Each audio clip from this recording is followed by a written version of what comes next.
Panginoon, maraming salamat. Walang sawa na ikaw ay aming pasasalamatan dahil sa lahat ng ginawa mo at gagawin pa sa aming mga buhay. Pati sa pagtatahali ng iyong banal na salita sa gabi ito, nakalugin mo siya ng iyong banal na dugo at sa aming banal na salita mo lamang ang magtawid sa kanyang mga labi. Ito'y maging kalakasan ng aming spiritual na aming mga buhay. Maraming salamat sa mga oras na ito. At ingatan mo, Panginoon, ang bawat sa aming maghari ang banal na Espiritu sa kalagitnaan ito, sa pulpitong ito, sa kabuuan ng Iglesia ng Panginoon.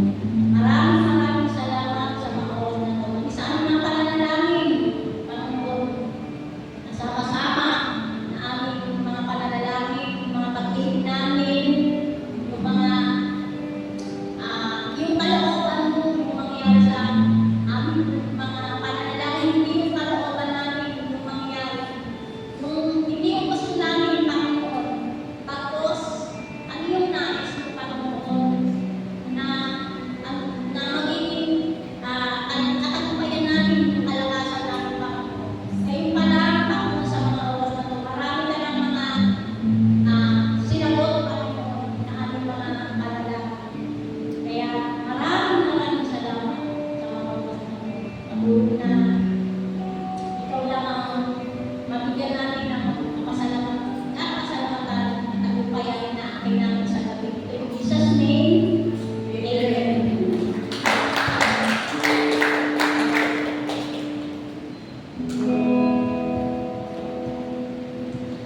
Isang mapagpalang gabi po sa ating lahat. Amen. Purihin po ang Diyos sa gabi po na ito.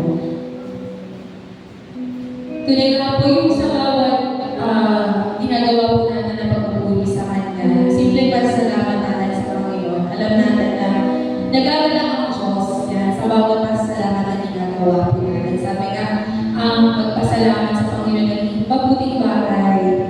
Yan, kahit tayo di ba pag hindi nagpapasalamat sa atin, masarap sa pakiramdam.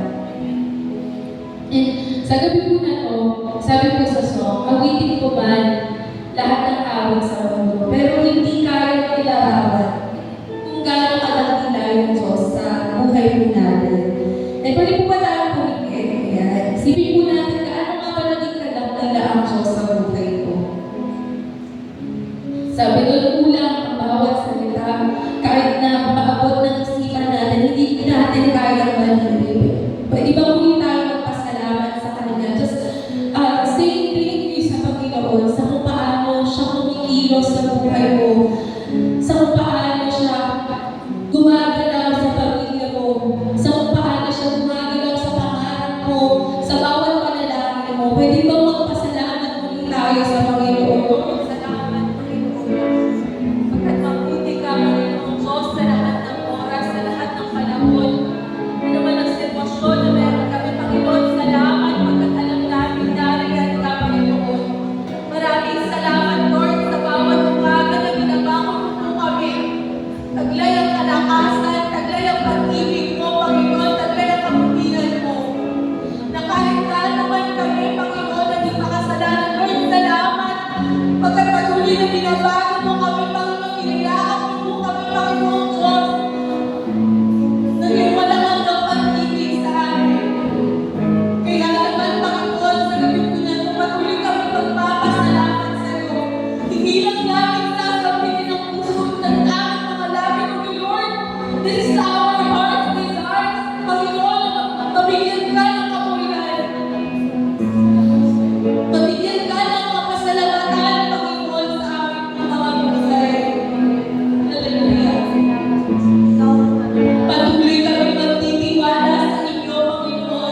Sabi po sa aklat ng Awit 28, verse 7, "The Lord is my strength and shield. I trust Him with all my heart.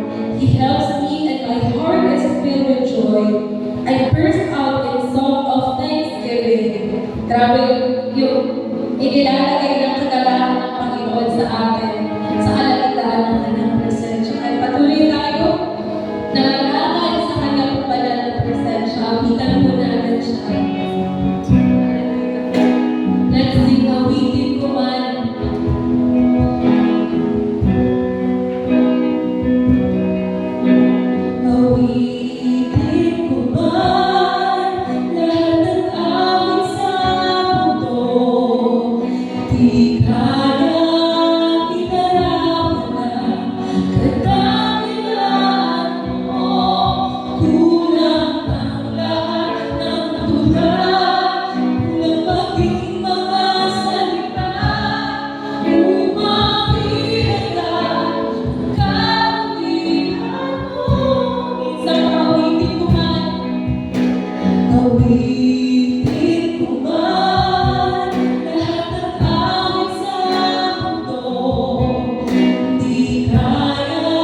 Sa iyong presensya, Panginoon, tunay na kagalakan. Himala, Panginoon, ang aming patuloy na mararanasan.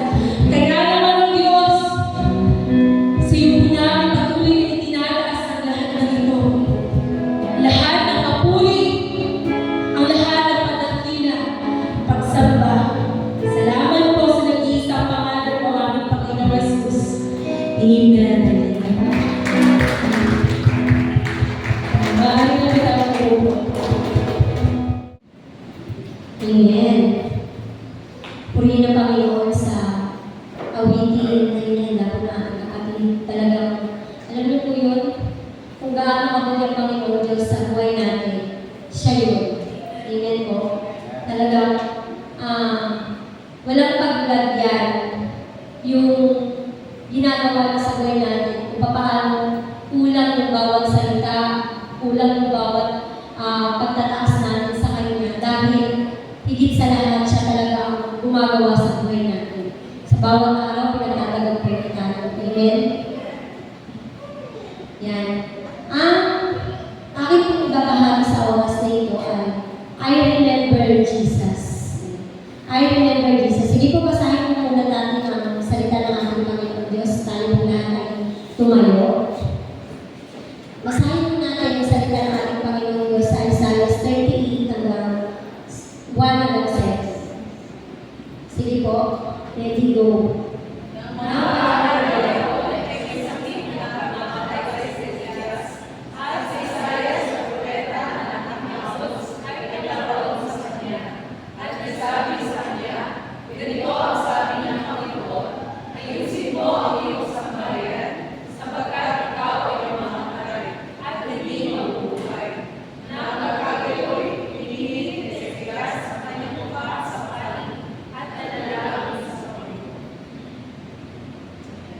Amen.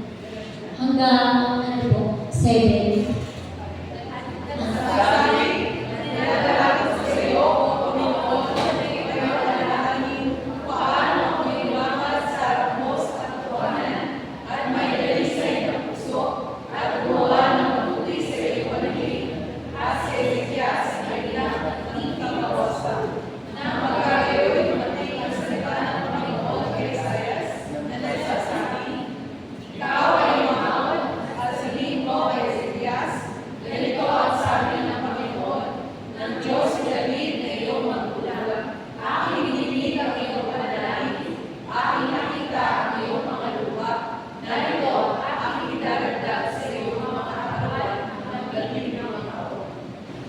Amen.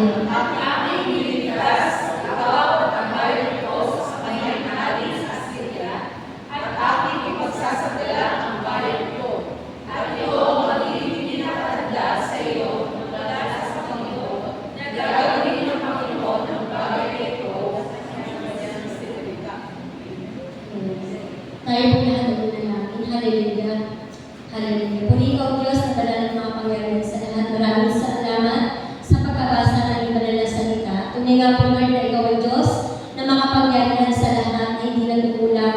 Sa bawat mga salita mo ito ay tunay na hindi lamang ito basta pangako, Panginoon.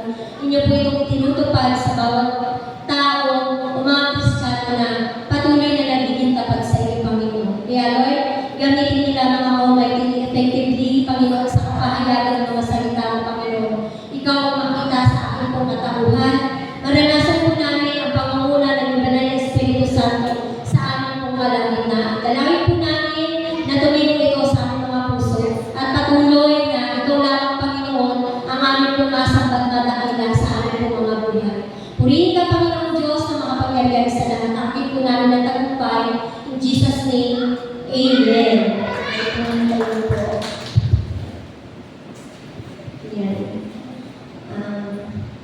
Dito lang po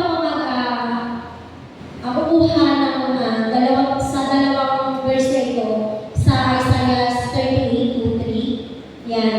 Sabi nito, may mga karanasan ng bawat Kristiyano na hindi mo lubos na maunawaan. Amen po. Tulad ng kahirapan, pagkabigo, sakit, na nagdudulot ng kawalan ng gana at pag-asa.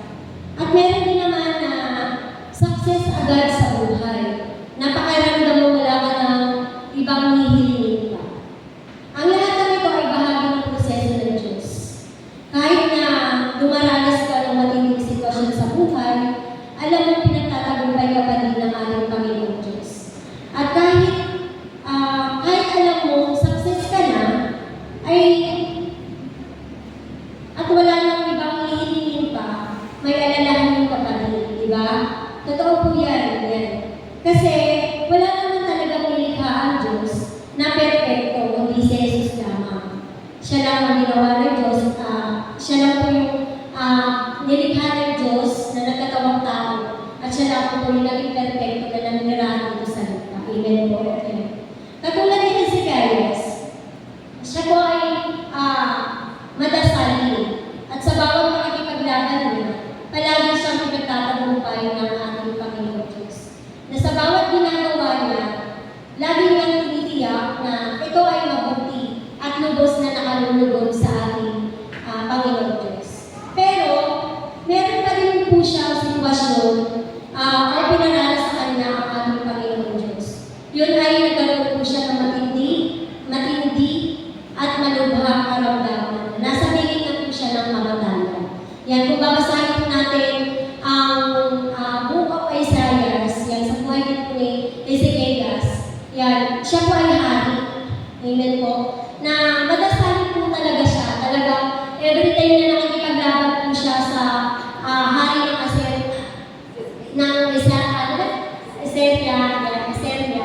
yan, nandun pa rin yung tagumpay na ginagawa sa kanya ng Panginoon Diyos. Pero, si Isaiah, siya yung kinakausap ng Panginoon Diyos para ibigay sa kanyang bawat mensahe. Yan. Parang tayo po, bilang isang Kristiyano, di ba? Tayo, kami intercessors. Yan. Nagdarasal kami, nagdarasal tayo. Pero hindi naman natin kaagad talaga nalalaman kung kasagutan ng Panginoon Diyos. Naalala ko po yan one time, na nagtanong tayo si Nina sa amin, sa mga intercessors. Pagkatapos daw po namin manalangin, ano daw yung gagawin namin? Siyempre sumagot ka agad ako. Sabi ko, tatayo. Tapos, aalis na ganyan. Tapos sabi ni Nina, mali. Dapat kasi nakikinig ka muna. Diba? After mo magsalita, after mo dumulog sa ating Panginoon Diyos, huwag ka munang tatayo. Pakinggan mo muna kung ano sasabihin ng ating Panginoon Diyos. Amen? Yan. Huwag tayo salita ng salita. Makinig muna tayo sa ating Panginoon Diyos. Sabi dito, may tatlong puntos na paalala ng ating Panginoon Diyos. Ayan, pamagat ko kanina, I remember Jesus. Pero ito, may tatlong puntos na po ako na nakuha. Yan. Sabi una, nakuha ko sa verse 2, manalangin. Yan. Sa pakikinig nito, ang pagkarinig ni Ezekias nito, humarap sa dibdib at nanalangin. Ang mga Kristiyano tulad natin ay wala naman talagang inaasahan kundi ang Panginoon Diyos. Amen po? Yan. Kaya lang, tila nakakalimot o nalilimutan na natin magdasal pag nakakaranas tayo ng tagumpay sa buhay. O di kaya, hindi na umaattend sa mga gawain ng Diyos dahil busy ka na. Diba? Busy ka na kasi nanalangin ka sa ating Panginoon Diyos na sabi, nagpipray tayo, Lord, bigyan mo ako ng trabaho na makakapagsuporta talaga sa ating pamilya, ganyan, mas malaki yung sahod. Siyempre, pag malaki yung sahod, busy ka na nun kasi hindi ka naman bibigyan ng malaki sahod kung ka-easy ka lang, di ba? Siyempre, yun yung hinihiling mo kay Lord. Pero sa kapila ng lahat ng yun, sabi, minsan hindi tayo, binibigyan tayo ng Lord, pero dahil na nabigay na natin lahat ng pangangailangan ng ating pamilya, nalilimutan na natin kung sino yung nagbigay sa atin ng trabaho na ito. Diba? Dahil sa sobrang kabisihan natin, sa negosyo natin, sa kumpanya na pinapasukan natin, na mas naging dedicated tayo doon kumpara sa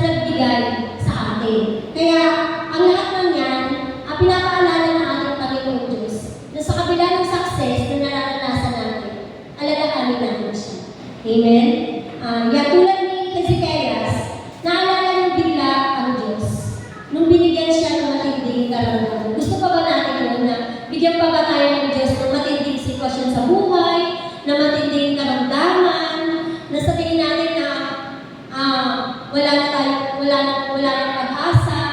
Yan. Gusto pa ba natin na ramdaman yun para ipalala sa atin natin Panginoon Diyos na nandyan lang siya? Paalala sa atin ng Panginoon Diyos, uy, manalangin ka naman, alalahanin ko ulit ako. Diba? Wag na dumating sa buhay natin yung ganung point, diba?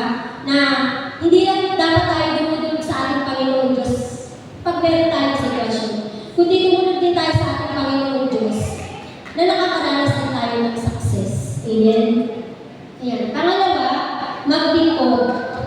Hango po ito sa verse 3. Yan. Sa ating pong paglilingkod sa Diyos, alam naman po natin walang sayang. Amen po sa pagtatayos po natin, o pagkakaloob, talento, oras, kung buong puso natin yung binibigay sa Diyos, alam naman natin may pagpapalang babalik ang Panginoon Diyos.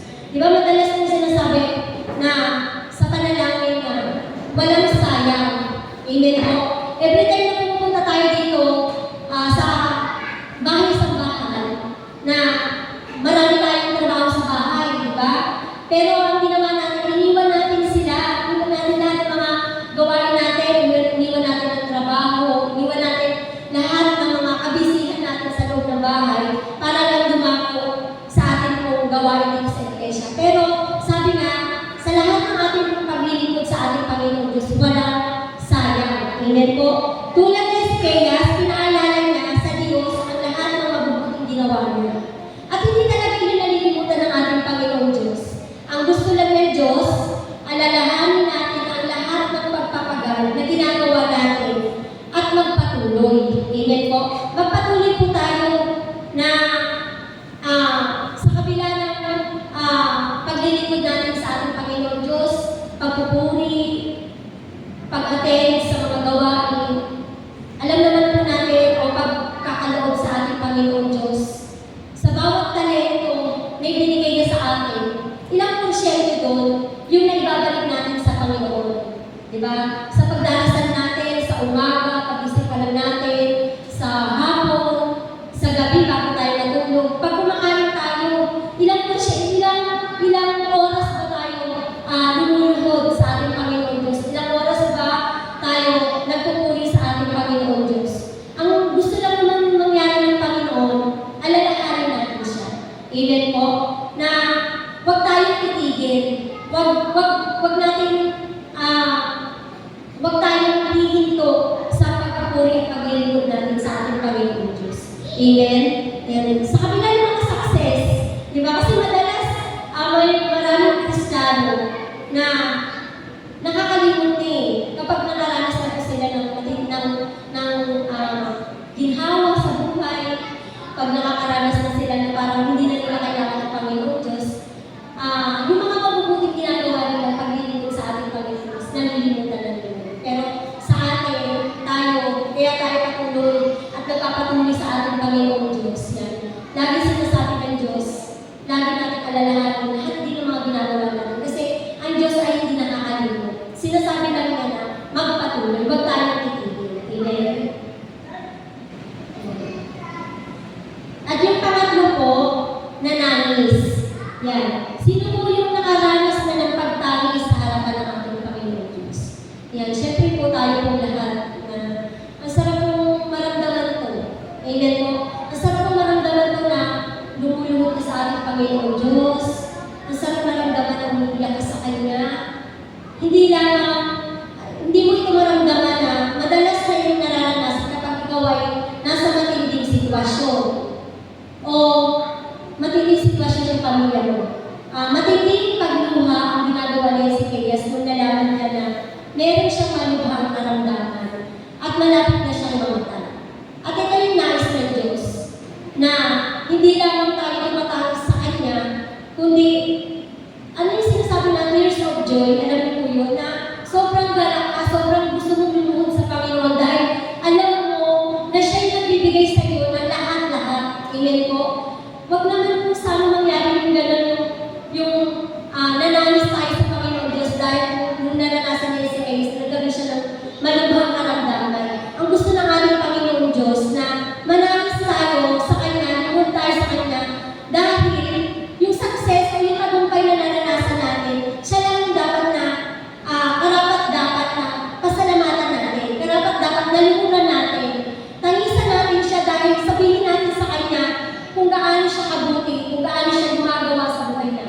po. Talagang, alam niyo po, yung habang pinag-aaralan ko yung salita ng ating Panginoon Diyos sa Book of Isaiah, talagang maiiyak ka kasi nandito po yung kapahayagan kung paano niya pinarusahan ang bansang Israel at kung paano niya ito pinagpala. Kung paano niya pinili ang bansang Israel at kung paano niya rin po ito pinarusahan. Nakakamangha dahil sa bawat talata, talagang masasabi mo siya ang Diyos na buhay at makapangyarihan sa lahat. Na wala pa yung mga nararanasan natin ngayon, mga sitwasyon ngayon, wala pa to kumpara sa mga nakaranas ka noon sa bansang Israel na nananili. Pero tayo po ay patuloy na may sa atin ng ating Panginoong Diyos yung ginagawa niya sa atin. Yan, mamamangha tayo dahil siya ay buhay at makapangyarihan sa lahat. Hindi siya nagkulang. Kung minsan, sabi natin na kulang yung bawat salita, kulang yung bawat pagtataas natin sa Kanya. Pero ang Diyos, masasabi niya sa iyo na sapat na ang alalahanin natin siya. Amen po. Yung lumuhod tayo sa Kanya, yung manalangin tayo, yung manamis tayo, yung bawat ginagawa ko natin paglilingkod sa Kanya, sapat na yun sa ating Panginoon Diyos. Hindi na siya maghahanap ng iba pa. Amen po. Yan. Sabi nito, tulad ni Hezekiah, nalaman niya kung ano yung nangyari sa kanya. O nung nalaman po niya yung pwedeng mangyari sa kanya, siya po ay nanalangin, naglingkod sa ating Panginoon Diyos at nanangis. Alam niyo po yung balik ng Panginoon sa kanyang buhay. Binigyan po siya ng marami pang taon na kanyang buhay.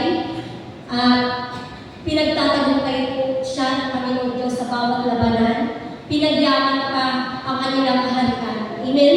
Amen. Talagang sa bawat panalangin po natin, hindi din ang ating Panginoon Diyos.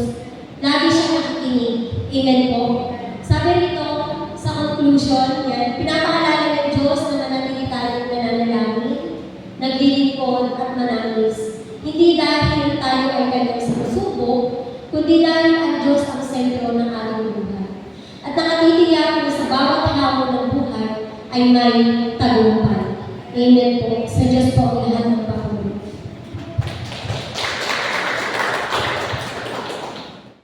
Purihin po ang ating Panginoon sa kanyang mga salita. Gusto ko ibahagi sa inyo Filipos 4 verse 6. Sabi po dito, huwag kayong mabalisa sa anong bagay, sa halip, sa lahat ng pagkakataon, dulungin sa Diyos ang inyong mga kahilingan sa pamamagitan ng panalangin at pasasalamat. Ayan, tandaan po natin, ang tunay na lakas ng Kristiyano ay nagmumula sa isang buhay na nananalangin. Huwag po tayong hihinto sa paglapit sa ating Panginoon. Sabi nga po sa Mateo 18:20, yan. Patuloy po tayong manalangin. Sabi po dito, sapagkat sa anuman nagkakatipo ng 2 o 3 sa aking pangalan, naroon ako sa piling nila. Kaya kapatid, nahigit po tayo sa 3. Yan. Sa oras po na ito, ano po tayo nating partner para po sa ating mga tutulong ng panalangin at sa mga papanalangin po natin para sa ating iglesia. May partner pala. Kaya sama-sama po natin itulong sa ating Panginoon yung ating pong body of Christ. Sabi po sa Efeso 4, verse 46, may isang katawan at isang espiritu kung paano may isang pag-asa na para doon kayo'y tinawag ng Diyos.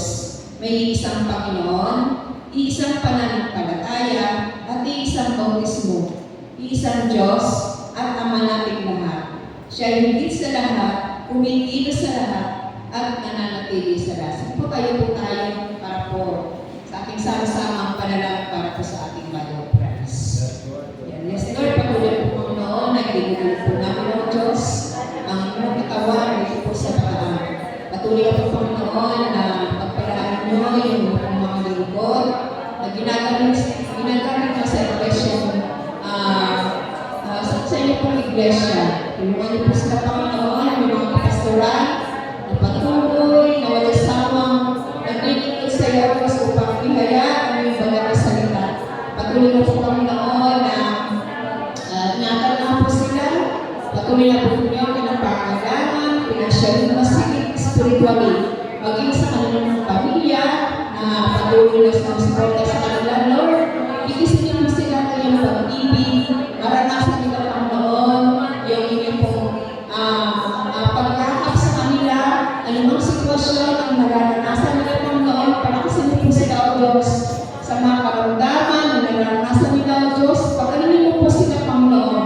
Mahal po namin ang inyong pong lingkod, kaya naman, O Diyos, patuloy na magmasin at ilaw sila, Panginoon, sa inyong pong mga tinalagang mga body of Christ, Lord. Mag-isa mga misyon na patuloy na ginagamit mo sa bawat lugar na kung saan humahayo po kami, Panginoon, Lord. Patuloy na bigyan mo po kami ng wisdom na sa bawat kapahayagan na aming binabahagi. Patuloy nga po, Panginoon, na sa nakakausap po namin, O Diyos, sa mga kanilang mga puso at kaisipan. Tanggapin po nila, Panginoon, yung kaligtasan na natanggap din naman po namin. Maraming salamat po, O Diyos. Patuloy na kayo ang siyang manapala sa bawat isa, maging sa aming pong pagbibigay. Lord, patuloy na sa bawat kamay na magkakaloob, ibalik niyo po ito ng siksik dindig at umaapaw po. Purihin ka, dakilaan ka, maluwalhati ka. Ito po ang aming sa madalangin, sa matamis na pangalan ni Jesus. Amen. Yes, po tayo po lahat ay nagulog sa Panginoon sa ating pong mga panalangin. Ang maraming Diyos na makapangyarihan sa lahat, pinigyan po Panginoon, puri nagpapasalamat po kami sa tagumpay ng aming pong gawain po nito sa ating pong pagpupuri, pagsamba.